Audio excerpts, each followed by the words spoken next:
A paz do Senhor, meus irmãos, aqui é o evangelista Jefferson Vicente para mais uma pré-aula da nossa revista da editora Betel.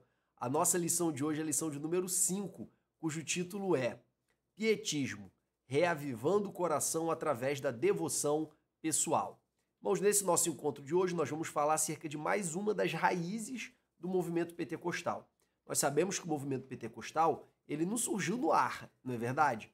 Existia toda uma tradição teológica, toda uma tradição de costumes que eram praticados no momento que explode o movimento pentecostal, principalmente ali no avivamento da Rua Azusa.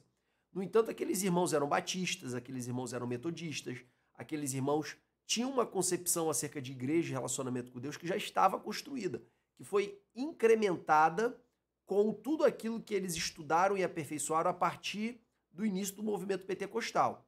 Mas o movimento pentecostal é uma pequena fração da nossa denominação, da Assembleia de Deus. Eu estou falando acerca de doutrina, estou falando acerca de costumes, eu estou falando acerca de adoração.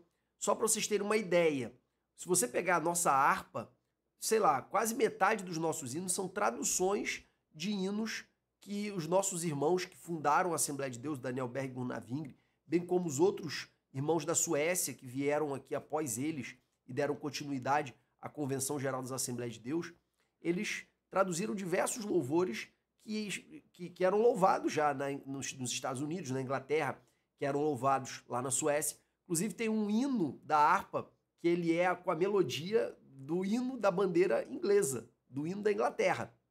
Então, nós não surgimos do nada, nós como Assembleia de Deus, como movimento pentecostal, nós não surgimos do nada. Nós surgimos a partir de diversas outras tradições protestantes, principalmente como a gente já formulou com vocês, decorrente da Reforma Protestante, do Puritanismo, do Pietismo, nós vamos ver também do Wesleyanismo e também do movimento de santidade, o movimento Holiness. Essas foram as grandes influências que nós tivemos no início do movimento pentecostal e que acabaram, de alguma forma, dando a nossa cara. Então nós precisamos conhecer as nossas raízes para conhecer bem a nossa identidade. E hoje não será diferente, nós vamos aprender sobre o movimento pietista, que é um dos movimentos que estão ali nas raízes do movimento pentecostal. Vamos iniciar apenas informando que nós vamos seguir a exposição da revista, tá? Os tópicos da revista, mas é claro, dentro dos subtópicos, eu não vou seguir a estrutura da revista. A estrutura da revista, pessoal, é muito boa para você dar aula, porque aqueles tópicos e subtópicos ali orientam a exposição. Mas para você fazer uma abordagem um pouco mais completa, o tópico ele te amarra. Então eu sei que tem algumas pessoas que sentem falta de assistir uma aula que seja tópico por tópico, para seguir exatamente assim na sua própria aula. Só que isso acaba amarrando a gente, e o nosso objetivo aqui é dar um conteúdo complementar, um conteúdo mais rico. Então tem coisa que eu vou falar que está relacionado ao tópico 1.1, mas que está no tópico 1.3. Então eu não gosto de estacionar, de travar a nossa exposição dentro dos subtópicos da revista. Mas nessa exposição de hoje, pelo menos os tópicos eu vou seguir, tá? E tudo que está nos subtópicos eu vou trazer para cá, só que de uma organização diferente. Mas o conteúdo que está na revista está na aula também. E a gente, além de dar o que está na aula, ainda dá algum conteúdo complementar, beleza? Vamos então iniciar nosso primeiro tópico, o surgimento do pietismo. Pessoal, o que é o pietismo? Antes de iniciarmos a exposição acerca do surgimento do pietismo, é sempre bom fazer uma breve retrospectiva dos principais fatos da Reforma Protestante. Em 517, nós tivemos a fixação das 95 teses.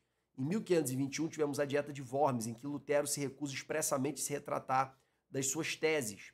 Em 33, Calvino ele se converte ao protestantismo e em 36 ele escreve as Institutas da Religião Cristã, que é o grande livro, a grande obra que sistematiza todo o pensamento da Reforma Protestante. Claro que Calvino vai fazer várias edições, vai atualizar as Institutas. Hoje, se você for comprar em qualquer lugar, vai ter pelo menos uns 4 volumes, é bem grande. E Calvino foi desenvolvendo as suas institutas ao longo dos seus anos de ministério. Depois nós temos Calvino em Genebra, sua chegada em Genebra mais ou menos ali na época da edição das institutas. A Paz de Augsburgo, que é uma paz que foi decretada ali entre estados protestantes e católicos que estavam em guerra na Alemanha. Isso deu uma paz temporária até posteriormente chegar a Guerra dos 30 Anos, que foi realmente uma guerra que matou quase a metade da população dos países envolvidos. Foi uma guerra fratricida, assim, absurda.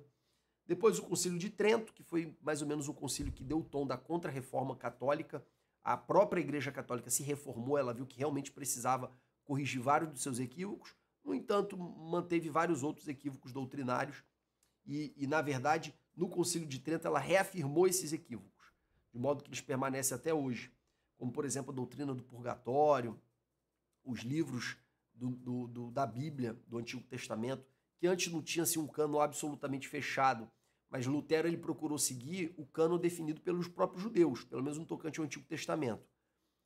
A Igreja Católica preferiu seguir a Septuaginta, que tinha 7 livros a mais.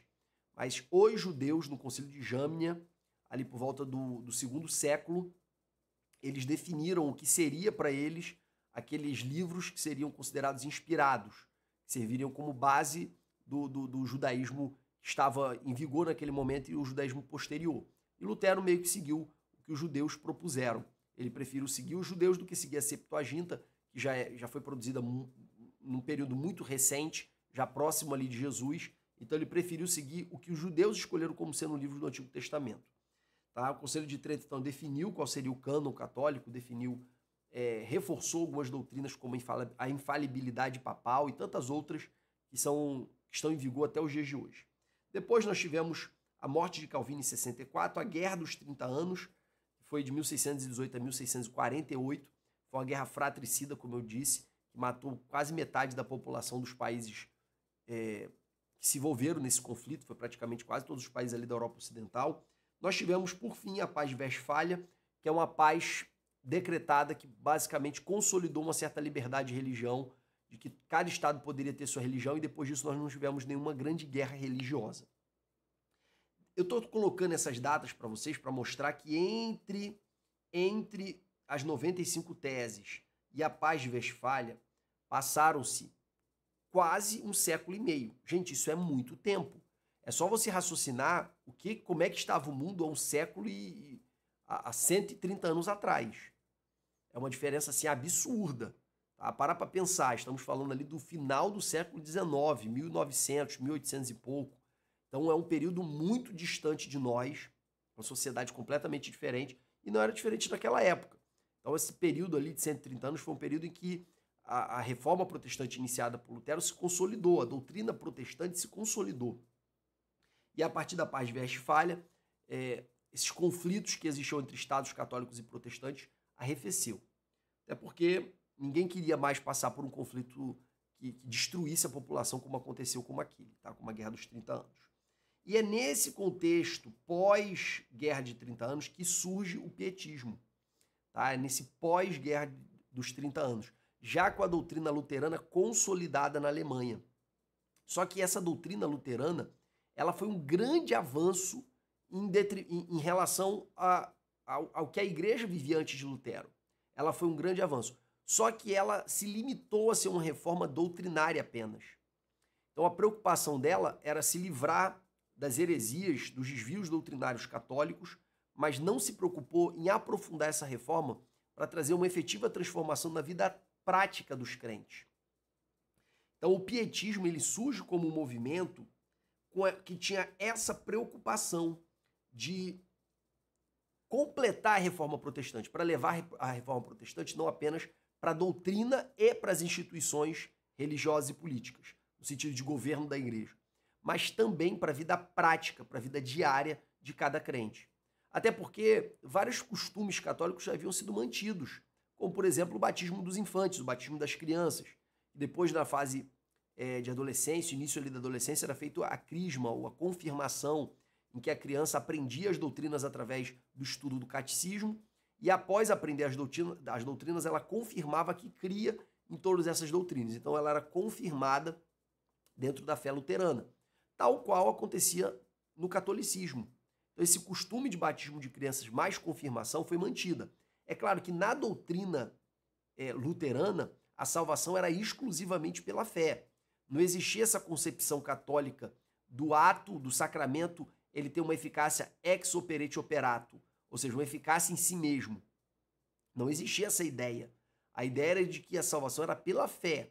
No entanto, a confirmação, ela como se ela tivesse um efeito retroativo, incluía desde o batismo em diante. Então, todo mundo que nascia nos territórios protestantes ele nascia protestante. Não era demandado das pessoas um ato, um momento de conversão. Não era demandado das pessoas, como todo mundo ali era protestante, é igual no Brasil hoje que todo mundo é católico, não tanto hoje em dia, mas há 30 anos atrás todo mundo era católico. Um católico não pregava para o outro católico para ele se converter. O católico olhava para o outro católico já vendo alguém convertido, batizado. Da mesma forma ocorria dentro da Alemanha luterana. A Alemanha luterana, todo mundo que nascia era batizado pela igreja e automaticamente se tornava um cristão. Qual o problema desse ser um cristão automaticamente? Qual o problema disso? É que as pessoas viviam as suas vidas como bem queriam, seguindo seus próprios desejos e vontades, sem morrer para si mesmo, sem ter um verdadeiramente encontro com Deus, em que o Espírito testifica com o seu Espírito de que ela é filha de Deus. Existia apenas uma trilha dentro da religião protestante que as pessoas seguiam. Muitos, é óbvio, que tiveram um encontro pessoal com Cristo dentro dessa trilha regular de batismo, crisma, sacramentos. Teve pessoas que tiveram um encontro genuíno com Cristo, sem sombra de dúvida. Inclusive, vários reformadores, como Lutero e seus seguidores, dão um bom testemunho das experiências que eles tinham com Deus e que isso são verdadeiras evidências de que eles não viveram uma conversão meramente intelectual, mas viveram uma conversão real com Deus. No entanto, isso não se estendia para todas as pessoas. E o problema era que todo mundo se via como cristão e olhava olhava para o vizinho e enxergava ele como cristão também. A grande questão é que, como as pessoas nasciam cristãs, elas, claro, ouviam a mensagem, sabiam que precisavam se comportar conforme a palavra de Deus, mas não havia uma demanda de uma verdadeira conversão, uma conversão interior que gerasse o novo nascimento, que tivesse o testemunho do Espírito Santo.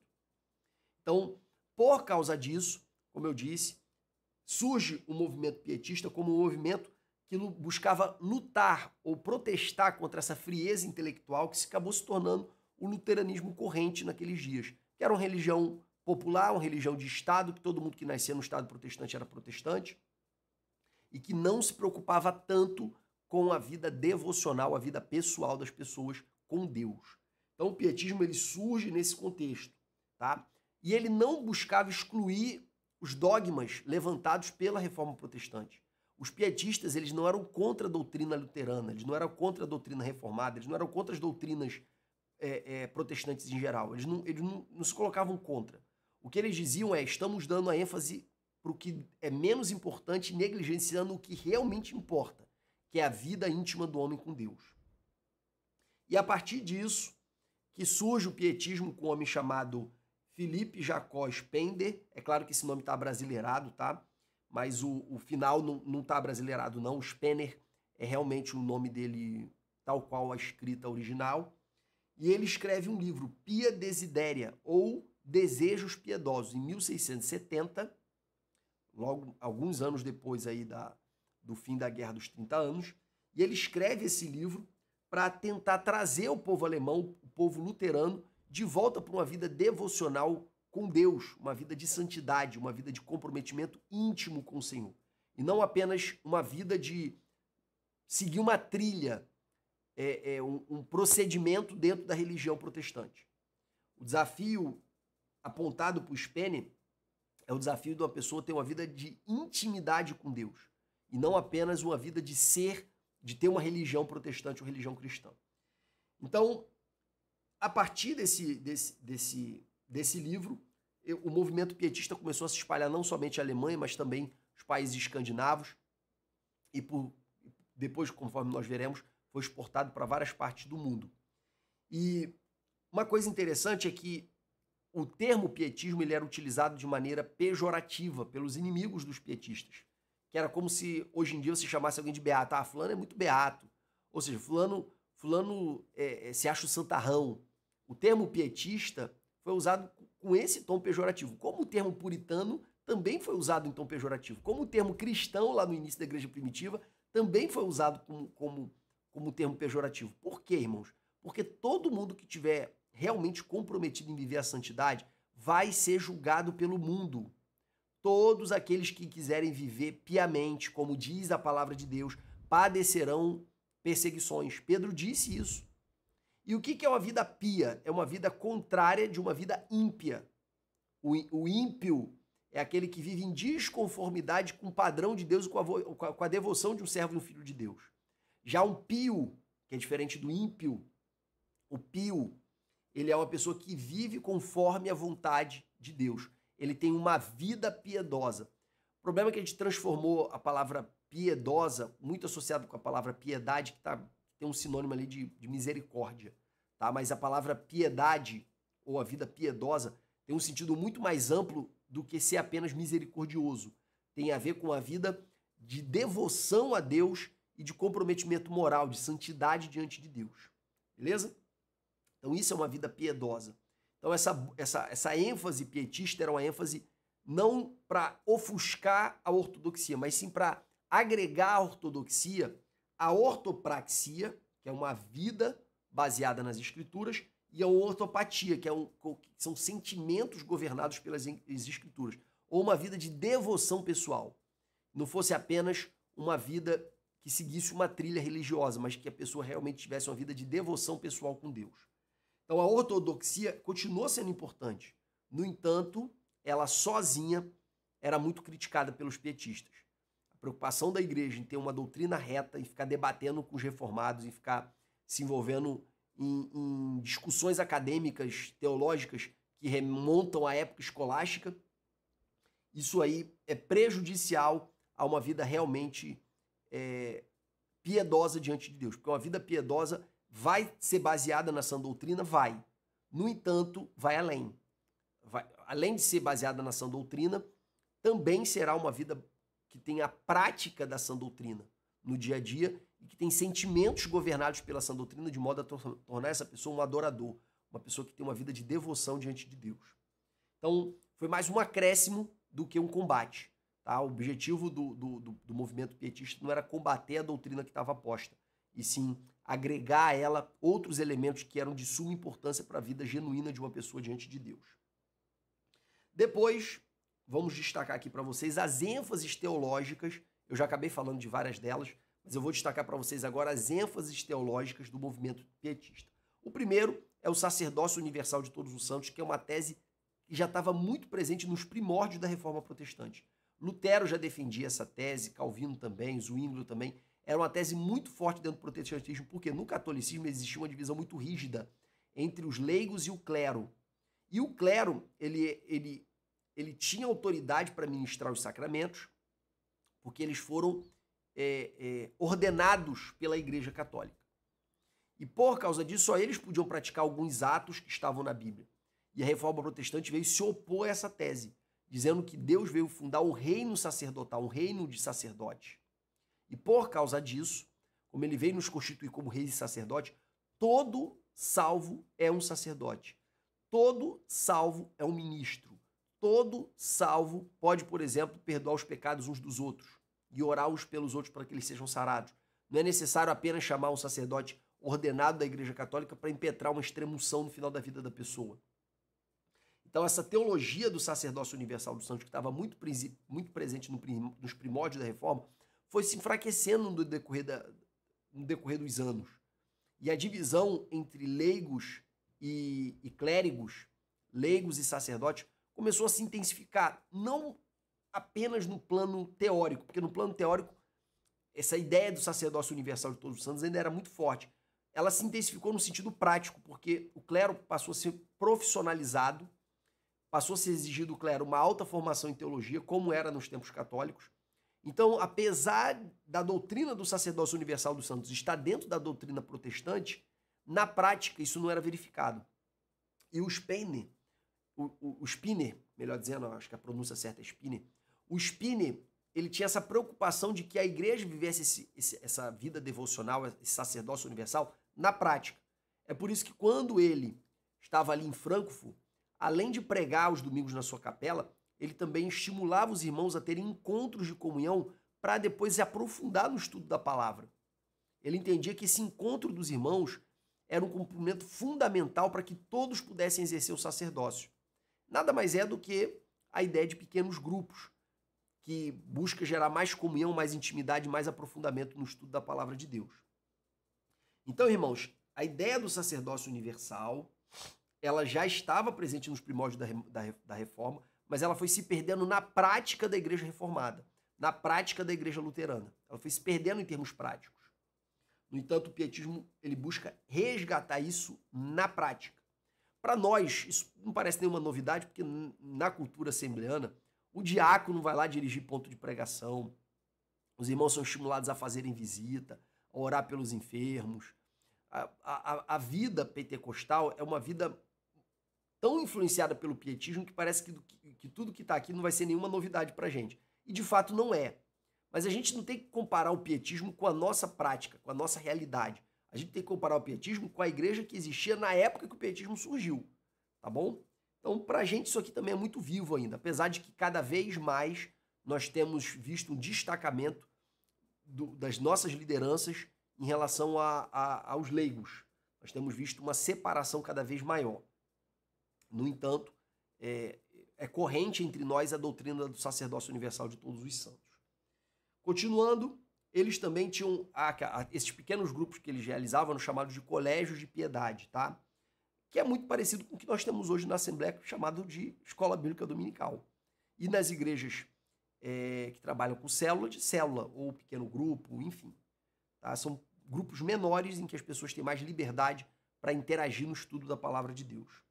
Eles também davam mais ênfase às escrituras, ao estudo das escrituras, do que aos credos. Como na época da Reforma Protestante era muito importante você reafirmar a doutrina bíblica, os protestantes foram criando credos, foram criando catecismos. O catecismo nada mais é do que um manual de instrução para o catecúmeno, para o novo convertido, ou, como acontecia naquela época, para o adolescente, porque ele já era batizado na igreja quando ele nascia, e depois ele precisava fazer a confirmação, ele era ensinado nas doutrinas básicas cristãs, no caso aqui, cristãs na vertente protestante. Então, era muito comum eles fazerem confissões de fé, e essas confissões, também chamadas de credos, tinham a síntese da doutrina protestante, e essa síntese era ensinada constantemente pela igreja protestante. No entanto, os pietistas falaram, bom, a gente não tem as escrituras, por que a gente gasta tanto tempo ensinando os credos se a gente pode ensinar direto nas escrituras? Então não era um desprezo ao credo, era mais uma questão de ênfase, de enfatizar o que importava mais, dar menos importância ao que importava menos. Não era um desprezo aos credos e às confissões, até porque ali tinha a síntese da forma como a igreja protestante interpretava as escrituras. No entanto, pelo costume, acabou que a igreja luterana daqueles dias dava muito mais ênfase ao crédito do que deveria ter. A ênfase às escrituras foi deixando espaço para a ênfase no credo.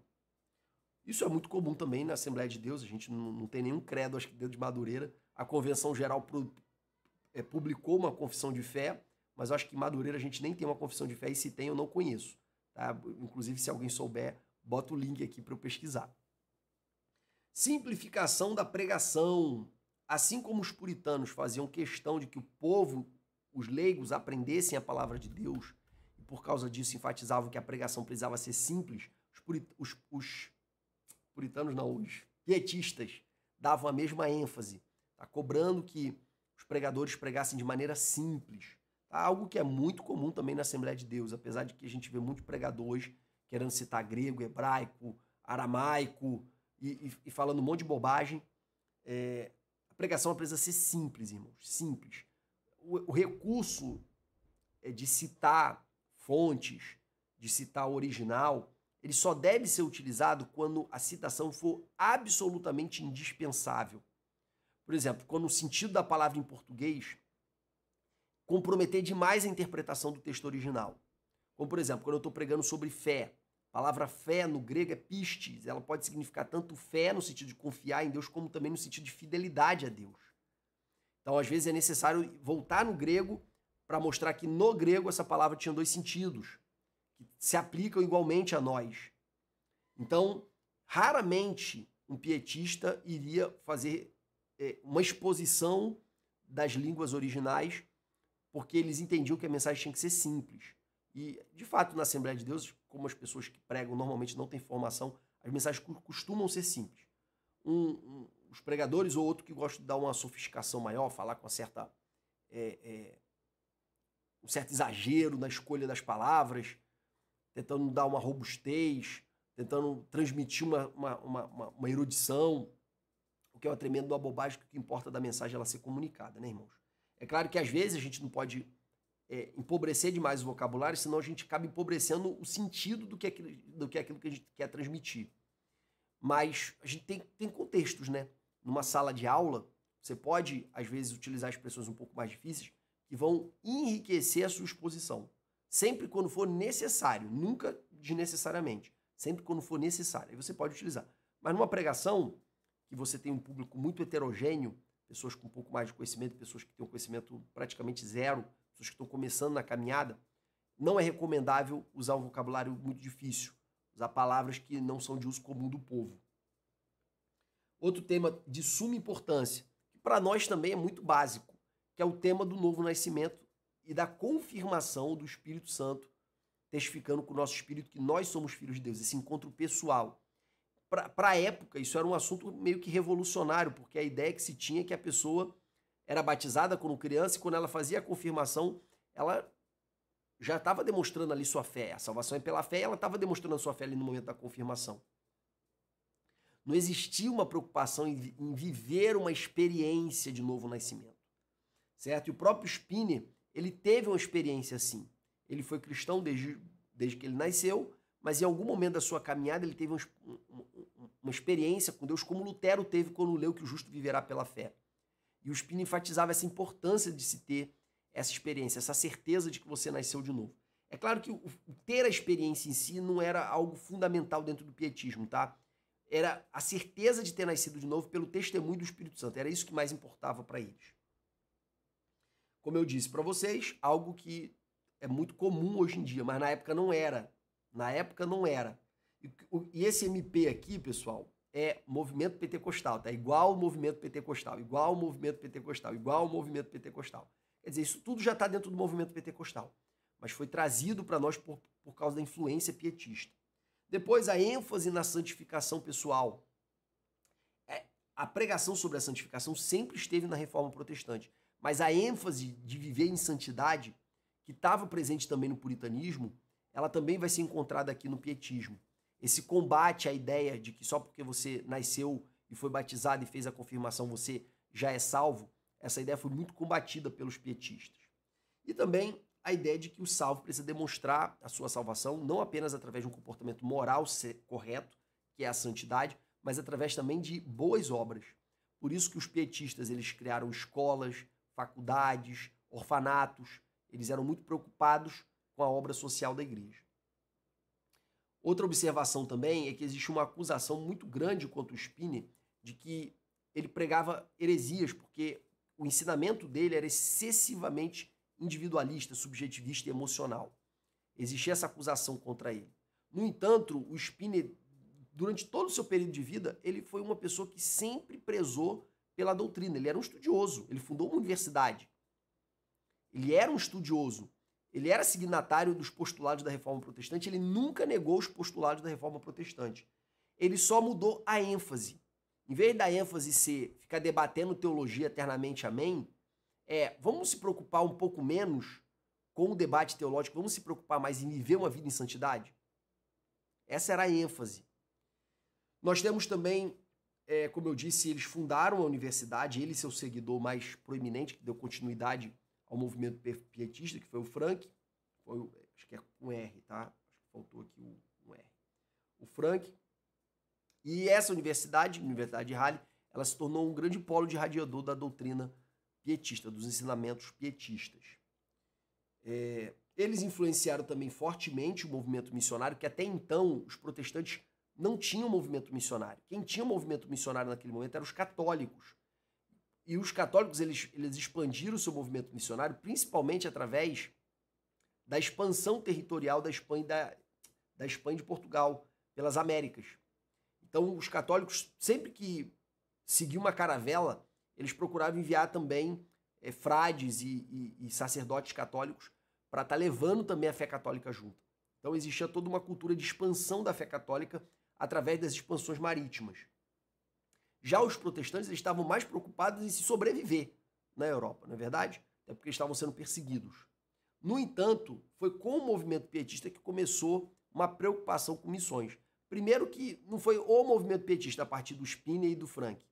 Foi a partir do rei da Dinamarca, que, como ele fundou algumas colônias na Índia, ele queria levar missionários para lá para pregar para os indianos. E como ele era um fã do movimento pietista, ele entrou em contato com os pietistas para pedir missionários. Perdão, para as Índias não, depois foram para as Índias, mas primeiro eles foram para a Groenlândia. E aí eles foram para a Groenlândia, população muito pequena na Groenlândia, tiveram poucas conversões, mas eles trouxeram vários relatos dos convertidos. E esses relatos meio que se incorporaram na identidade pietista, que depois vai influenciar fortemente os morávios, que eu vou falar deles daqui a pouco. Depois, convocação para uma segunda reforma. Como eu disse, os pietistas eles tinham uma preocupação de dar continuidade à reforma protestante. Eles acharam que a reforma protestante parou no meio do caminho. Ou que era necessário até mesmo uma segunda reforma, para levar para a igreja para o centro da vontade de Deus. Que Lutero tinha ido só até uma parte. Lutero, Melanchthon e os demais foram até uma parte. Mas que a reforma precisava avançar. Aqui, irmãos, está muito no espírito de Abacuque capítulo 2, que é o texto de referência da nossa lição. Aviva a tua obra no meio dos anos a notifica. Irmãos, sempre será necessário um avivamento na igreja de Cristo. Por exemplo, nós somos pentecostais, mas quantas igrejas pentecostais que há anos não tem batismo com o Espírito Santo, não tem clamor para o batismo com o Espírito Santo? Quantas igrejas pentecostais que há muitos anos não vê? Não tem como existia quando eu era criança. Eu lembro que congresso de jovem era 30 batizados com o Espírito Santo, 35, 40. Eu lembro que eu era criança e eu ouvia falar disso. E aí, como a gente era criança, a gente queria orar para Deus batizar nas crianças também. E eu vivi o batismo com o Espírito Santo ainda criança. E outras crianças também foram batizadas com o Espírito Santo. Então, nós ouvíamos falar de cultos de jovem, de ensaio, tinha 5, 6, 7, 8 batizados com o Espírito Santo. Nós fomos a retiros, e os retiros, muita gente também era batizada com o Espírito Santo nos retiros. Hoje em dia, em muitas igrejas, muitos campos do nosso ministério, não tem mais batismo com o Espírito Santo, você não ouve mais falar. Não ouve mais falar. Em contrapartida, eu sei que existe ainda alguns refúgios. Por exemplo, um refúgio pentecostal é a própria Assembleia de Deus de Madureira, principalmente no congresso de adolescentes lá, o CAN. A gente ouve falar que são 200 adolescentes batizados, 300, 200 adolescentes batizados com o Espírito Santo, 500 adolescentes batizados com o Espírito Santo, é um negócio assim incrível. Mas é uma ilha. Na maioria dos lugares você não ouve falar tanto mais de batismo com o Espírito Santo. É óbvio que uma igreja fundada na teologia pentecostal precisa clamar batismo com o Espírito Santo. Até porque dentro da nossa doutrina existe a ideia de que para ser cheio do Espírito Santo tem que ser batizado.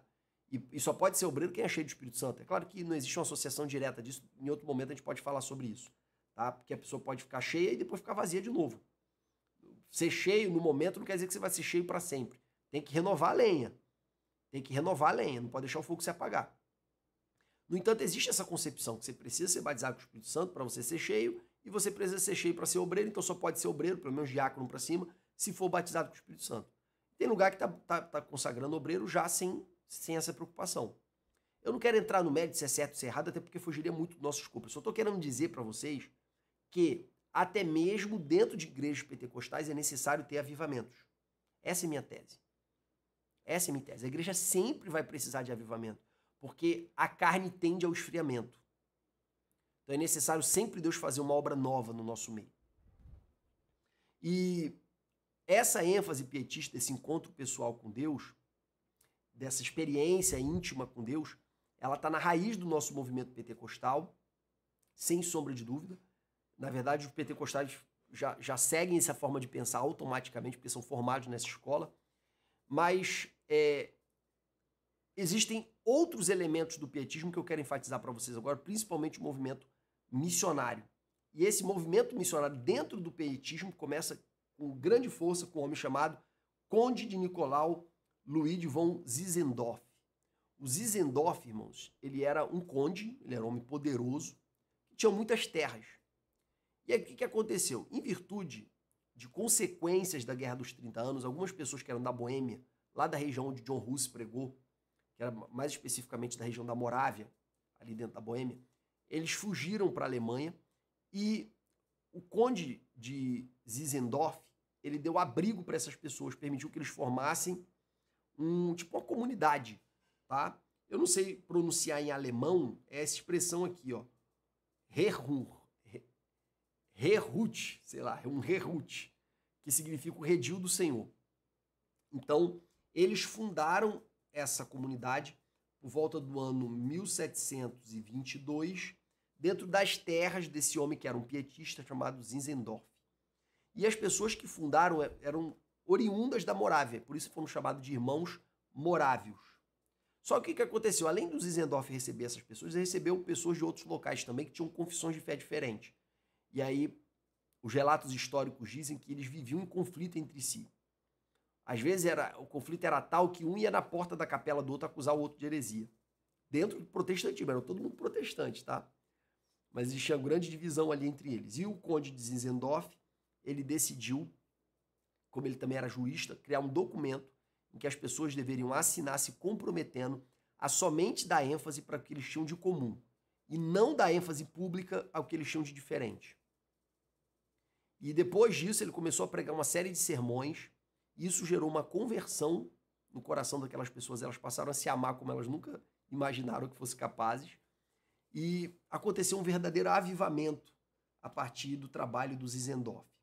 Esse avivamento foi responsável pelo surgimento de um movimento de oração, olha aí, outra característica que ficou impregnado no nosso DNA pentecostal, que é o movimento de oração, só que aqui é uma oração, irmãos, extraordinária, tá? É um movimento de oração 24/7, ou seja, 24 horas por dia, 7 dias por semana. Eles criaram um mover de oração chamado Torre de Vigia, ou Torre de Oração, em que eles tinham escala de pessoas orando 24 horas por dia, 7 dias por semana. E essa torre de oração, ela foi tão poderosa que ela durou mais ou menos 100 anos. 100 anos. Então, Deus começou a fazer um grande movimento ali entre os morávios. Várias pessoas começaram a ter visões de Cristo, dando instruções para elas. Foi algo assim extraordinário, grandes experiências sobrenaturais. Eles também tinham uma grande preocupação com a devoção diária. Eles costumavam pegar um texto, um versículo bíblico do dia e conversar entre si acerca do que o Espírito Santo estava falando com eles a partir daquele texto. Daí surge a ideia desse devocional diário, né? Eles também, irmãos, como o Zinzendorf, ele entrou em contato com os missionários pietistas que haviam pregado na Groenlândia, ele ficou muito inspirado por isso e Deus começou a fazer um mover ali entre os moráveis, eles começaram a enviar missionários para todas as partes do mundo. Eles eram uma comunidade muito pequena, mas mandaram missionário para tudo quanto é canto. Para tudo, proporcionalmente, nunca houve um movimento, nunca houve na história da igreja um movimento que proporcionalmente mandou tantos missionários para o mundo. Que apesar de serem em pequena quantidade, eles conseguiram enviar missionários para a América do Norte, para a América do Sul, para o Caribe, para a Índia, para a Groenlândia, para a África do Sul. Eles espalharam missionários pelo mundo. Espalharam missionários pelo mundo. Além disso, entre os morávios que surge aquela história de dois jovens que receberam o relato de um homem que havia sido escravo, salvo engano, ali numa das ilhas do Caribe, e ele pediu para esses jovens para pregarem para a irmã dele, que era escrava lá ainda. Só que tem o seguinte, os escravos trabalhavam muito, eles não tinham folga. E esses jovens decidiram ir para essa ilha e trabalhar como escravos, ou seja, junto com os escravos. Dizem algumas lendas que eles se venderam como escravos para pregar para os escravos, mas pelo que eu entendi, isso não aconteceu efetivamente. Eles passaram a trabalhar como escravos para ter a oportunidade de conviver com os escravos e pregar para eles. Foi isso que aconteceu. E esses jovens simplesmente abriram mão de suas vidas para pregar o evangelho para essas pessoas. Então, queridos, homens de quem o mundo não eram dignos, como diz a palavra de Deus, né? Homens de quem o mundo não era digno, salvo engano, Hebreus capítulo 12. E nós estamos cercados por essa tão grande nuvem de testemunhas, irmãos. Quando o Hebreus 12 fala de uma grande nuvem de testemunhas, ela está falando dos grandes homens de Deus da história, dos heróis da fé do capítulo 11. São homens que nos constrangem. Às vezes a gente quer parar por tão pouco, mas a gente vê a história de homens como Moisés, no meio do deserto, sempre recebendo provisão de Deus e não parou. Homens como Caleb, que depois de já com a idade muito avançada, disse que as forças dele estavam como na época da juventude para conquistar a terra que Deus prometeu. Homens como Josué, como Davi, como Gideão e tantos outros que nos constrangem nas nossas desculpinhas, nos nossos lamentos. Eles nos constrangem. E quando a gente começa a estudar a história da igreja, a gente lê a história de homens que também nos constrangem num período mais próximo. Esses dois homens, eles realmente nos constrangem. Por amor ao evangelho, eles passaram a viver como escravos, para pregar para os escravos. E os moráveis, irmãos, eles estavam vivendo um avivamento tão grande que eles perderam o medo da morte, que é o natural, irmãos, de qualquer crente. Às vezes você fala de morte, as pessoas se assustam tanto, mas para pensar, meu irmão, para pensar, minha irmã. Se tu sabe que você vai morar com Deus, se você sabe que tudo para você, porque dele, por ele, para ele são todas as coisas. Como Paulo disse, para mim viver é Cristo, morrer é lucro. Como é que a gente pode ter tanto medo da morte? O medo da morte é um sinal de quanto nós estamos apegados a essa vida. Então, e do quanto nós estamos vivos para nós mesmos, porque morto não sente dor, morto não tem medo de morrer. Então, quanto mais você leva a sua cruz, menos medo da morte você terá. Então, é contada a história pelo próprio John Wesley, que foi um filho de pastor anglicano, que teve uma criação espetacular por uma mãe que era extremamente íntima de Deus, que educou o filho. O John Wesley quase morreu, a casa dele pegou fogo. Na próxima lição, acredito que nós vamos falar dele, a casa dele pegou fogo, e ele, por volta dos 5 anos, ele quase morreu, e Deus livrou o John Wesley. E a mãe dele entendeu que Deus tinha um plano especial para a vida dele, e se comprometeu a criá-lo para ser um grande ministro do evangelho. A história da mãe dele também é linda. E aí, irmãos, o John Wesley, apesar de ter sido criado num lar de cristãos genuínos, de ter tido uma formação cristã genuína, John Wesley, e de ser um missionário, porque ele foi para a América, ele foi para os Estados Unidos para pregar na América. E John Wesley, quando ele estava no barco, o barco passou por uma grande tempestade, inclusive o mastro do barco quebrou, e John Wesley ficou apavorado, ficou com medo de morrer. E quando ele olhou para os irmãos moráveis, ele percebeu que os irmãos moráveis não tinham medo da morte. Estavam lá cantando louvores, adorando o nome do Senhor, numa tranquilidade tremenda. Quando a tempestade passou, John Wesley foi conversar com os irmãos, e os irmãos expuseram para ele. A gente ficou tranquilo assim porque a gente não tem medo de morrer, porque para a gente morrer é Cristo. E aí John Wesley começou a questionar a sua própria vida com Deus. Ele já era pregador, ele já era ministro ordenado. Ele estava indo fazer missões. E ele começou a questionar a sua própria vida com Deus. E é interessante que o John Wesley, logo depois desse episódio, quando ele chega em terra firme, o objetivo dele era ir para a América para pregar para os índios. E antes de ir para os índios, ele se encontra com outros irmãos moráveis também, e ele pergunta para um deles, pede alguma dica de evangelismo, de como pregar, pede conselhos de como pregar para os indígenas e tudo mais. E esse irmão, o Gottlieb, meu Deus do céu, eu não vou conseguir pronunciar esse nome. Eu não vou nem tentar, irmãos, acho que nem é necessário. Esse irmão aqui, que era um morávio também muito temente ao Senhor, ele começou a fazer algumas perguntas para o John Wesley. Quando o John Wesley pergunta, qual conselho você me dá para a evangelização dos indígenas? Esse irmão, ele falou para o John Wesley, em primeiro lugar, meu irmão, primeiro, eu vou te fazer 2 perguntas. Você tem testemunho dentro de ti que você de fato é o filho de Deus? O Espírito Santo testifica com o teu espírito de que você é filho de Deus? E aí o John Wesley ficou surpreso com a pergunta. Ele era um ministro ordenado. Ele estava ali para fazer missões. Mas aí o irmão insistiu, você conhece Jesus Cristo? Aí o John Wesley, eu sei que ele é o salvador do mundo. Certo, respondeu o irmão. Mas você sabe que ele salvou a ti, que ele te salvou? Você tem essa convicção no teu coração de que ele te salvou? Aí John Wesley respondeu de maneira mais evasiva também. Tenho esperança de que ele morreu para me salvar. Mas você o conhece? E o John Wesley respondeu, sim, conheço. Mas o John Wesley, o próprio John Wesley, no seu próprio diário, ele escreveu posteriormente que ele temia que ele disse aquilo apenas através de palavras vazias. Posteriormente, John Wesley vai ter uma tremenda experiência com Deus. John Wesley vai ser o chamado homem do coração aquecido, que ele chamou isso de segunda bênção, que vai influenciar posteriormente o movimento pentecostal. Eu estou antecipando aqui para vocês entenderem como que o wesleyanismo, que foi um dos grandes avivamentos da Inglaterra e dos Estados Unidos, bebeu das fontes pietistas, principalmente através dos morávios, que eram pietistas, tá, irmãos?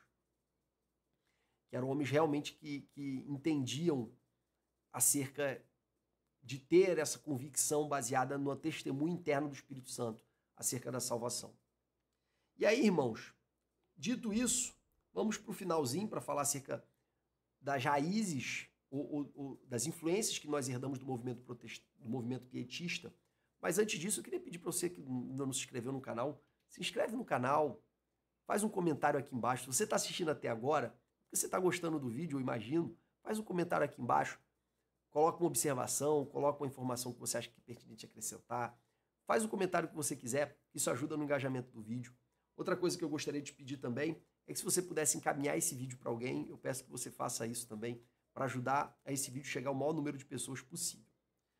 Agora nós vamos identificar as influências do pietismo dentro do movimento pentecostal.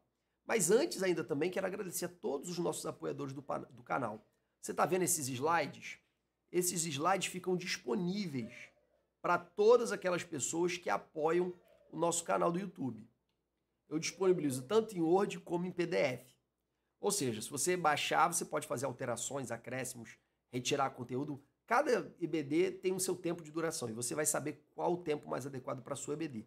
E aí, dependendo do tempo, você pode retirar, colocar coisas. Tenho certeza que vai ser muito útil para vocês. E a gente fornece esse slide de brinde para todos os apoiadores do canal. Mas não precisa querer o slide para ser apoiador. Você pode ser apoiador apenas pelo desejo de que esse trabalho continue. E com certeza o apoio de vocês ajuda esse trabalho a continuar. Tá bom, meus irmãos? Vamos continuar falando acerca da influência do pietismo no movimento pentecostal. Já dei várias pistas lá atrás, não vou ser muito repetitivo aqui, tá? Só quero dizer que o movimento pietismo chegou na Escandinávia, chegou na Dinamarca, Noruega e na Suécia. E influenciou profundamente a igreja sueca. E quem foram os fundadores da Assembleia de Deus no Brasil? 2 suecos, Daniel Berg e Gunnar Wingren. E depois deles, tiveram vários outros grandes homens de Deus da Assembleia de Deus da Suécia que realizaram a continuidade da obra pentecostal aqui no Brasil. O Daniel Berg e o Gunnar Wingren foram muito importantes para aquele momento mais inicial, irmãos. Mas os grandes líderes do princípio da Assembleia de Deus no Brasil não foram eles. O Daniel Berg, o Gunnar Wingren no início, bem no início, mas depois vieram lideranças com um pouco mais de experiência, com um pouco mais de autoridade, já pelo fato de pastorearem na Suécia outras Assembleias de Deus, que consolidaram a Assembleia de Deus aqui no Brasil, tá? E eles trouxeram esses costumes pietistas. Então, existe uma grande ênfase também na devoção pessoal e na santidade dentro das Assembleias de Deus, muito por causa dessa influência pietista lá na Escandinávia. Outros costumes mais básicos, como, por exemplo, a questão de vestimenta, a questão de saudar os irmãos com a paz do Senhor, eram costumes também pietistas. A questão de confessar pecado no momento da ceia, quem que quer pedir perdão no momento da ceia, isso é um costume pietista que foi importado para o Brasil pelos fundadores da Assembleia de Deus e que trouxeram esse costume da Suécia, que era um costume pietista. E temos a influência geral, né, irmãos? Importância dos sentimentos na experiência cristã, a participação dos leigos na vida cristã, o sacerdócio universal de todos os santos, a ênfase na atitude ascética em relação ao mundo. O asceta é o separado do mundo, uma vida de separação do mundo, isso é uma ênfase pietista também. Um grande interesse pela leitura bíblica, mais Bíblia, menos manual de teologia. E aqui, óbvio que vocês não vão desconfiar que eu menosprezo manuais de teologia, né? Eu acredito que vocês não vão desconfiar isso de mim. Mas, sem sombra de dúvida, a Bíblia é a fonte primária. Quem puder ler a Bíblia, que leia a Bíblia. Depois pode complementar com outras coisas, mas o número 1, número 2, número 3 é a Bíblia. ênfase na transformação espiritual e no impulso missionário, todas essas características são influências do movimento pietista que acabaram influenciando o movimento pentecostal também. Agora, tem alguns perigos, tá, irmãos? Nessa ênfase na experiência subjetiva com Deus, que foram algumas distorções que ocorreram a partir do pietismo. A primeira delas é a ideia de que Isso é uma distorção do pietismo. O pietismo não era assim, tá? Mas foi uma consequência negativa do pietismo. Que é uma ênfase tão grande na sua vida devocional, na sua relação íntima com Deus, que passou a gerar dentro da Alemanha um menosprezo com a ortodoxia. E aí você vê, por exemplo, pensadores como Immanuel Kant, que era um cristão pietista, de influência, de formação pietista, que não dava tanta importância para a doutrina. O Schleiermacher, que é o pai do liberalismo teológico, para ele fé não era crer na revelação de Deus através das escrituras, era ter uma vida de total dependência de Deus, era mais essa questão de experiência pessoal. Resumiram a fé à experiência pessoal e permitiram que o racionalismo dominasse a teologia. E essa teologia, que passou a ser que era com base na revelação, passou a ser uma teologia meramente científica. Isso representou posteriormente a morte da igreja alemã. Temos também o perigo da influência pietista dentro da cultura pentecostal, no seguinte sentido: claro que é uma distorção, o pietismo não era assim, no sentido de que a ênfase na experiência pessoal substitua a importância da ortodoxia, substitua a importância da vida em igreja. E aí surge um monte de profeta, que Deus me usa, Deus fala comigo, Deus fala através de mim, e que não quer mais, que menospreza as estruturas da igreja. Irmãos, a estrutura, pensa na estrutura de um balão, aqueles aramezinhos que dão sustentação pro tecido, pro papel de seda. Sem o papel de seda, não tem balão. Se você botar a chama e em volta aquela estrutura metálica, nada vai subir. Em contrapartida, se você colocar o papel de seda puro, sem uma estrutura, esse papel de seda facilmente vai amassar e vai ser queimado. Então, a estrutura da igreja, ou pelo menos que seja uma estrutura mínima, não pode ser uma estrutura pesada, ela é um elemento muito importante para que os irmãos exerçam os seus dons, exerçam os seus ministérios. Por exemplo, para ficar bem claro para vocês, através de exemplo. Na nossa denominação, nós temos cultos regulares, culto de doutrina, culto, às vezes, de campanha, às vezes nós temos consagração, escola bíblica dominical. Isso são estruturas. Essas estruturas, elas permitem com que a gente tenha ambientes como a escola dominical para ensinar a palavra, com que a gente tenha ambientes como consagração para os irmãos orarem e jejuarem em busca de milagre. Então a estrutura, ela cria um ambiente. É claro que ela não faz nada por si própria. A estrutura não faz nada. Certo? E se ela for pesada demais, ela tem que ser descartada, porque o evangelho é simples. Ela não pode ser um peso, ela tem que ser um facilitador. Mas uma estrutura mínima, ela é desejável. Que nós temos pastores, que nós temos diáconos, que nós temos líderes. Só que dentro de uma mentalidade em que tudo se resume a uma experiência pessoal com Deus, para que eu preciso de liderança? Para que eu preciso de governo? Para que eu preciso de autoridades? Deu para entender? Então, o movimento pentecostal, que é herdeiro do movimento pietista, pode descambar nessa despreocupação com a ortodoxia, o que é um veneno para a igreja, uma igreja que não é pautada pela palavra, pela sã doutrina. Ela certamente morrerá. Ela certamente morrerá. Todas morreram. E o movimento pentecostal, essas igrejas de fundo de quintal não duram nada por causa disso. A não ser que continue enganando o povo, né? Então tem que ter uma experiência pessoal com Deus, mas também tem que ter sã doutrina, também tem que ter uma estrutura mínima de igreja para que os irmãos possam exercer seus ministérios e assim a gente possa cooperar uns com os outros. Amém, meus irmãos? Que Deus abençoe sua vida, Deus abençoe sua aula. Desejo do meu coração é que você cumpra o que Paulo recomendou a Timóteo. Timóteo, toma conta de ti mesmo e da doutrina. Acho que esse versículo ele sintetiza muito bem o que é o movimento pietista. Tem que cuidar da doutrina, Timóteo, mas não deixe de cuidar de ti mesmo, do teu relacionamento com Deus. Não cuida só do teu relacionamento com Deus, Timóteo, porque sem doutrina o teu relacionamento com Deus vai descambar em misticismo, em um monte de bobagens, como ocorreu na igreja de Corinto, com desordem, baderna, bagunça, balbúrdia. Agora, se você cuidar de ti mesmo, cuidar da sã doutrina, vai tudo bem contigo e além de você cuidar de você, você também vai ter condições de cuidar dos outros.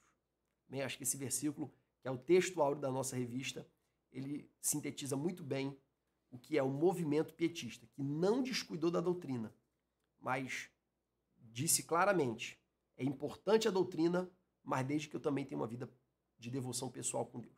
Amém, meus irmãos? Forte abraço para todos. Que Deus vos abençoe em nome de Jesus.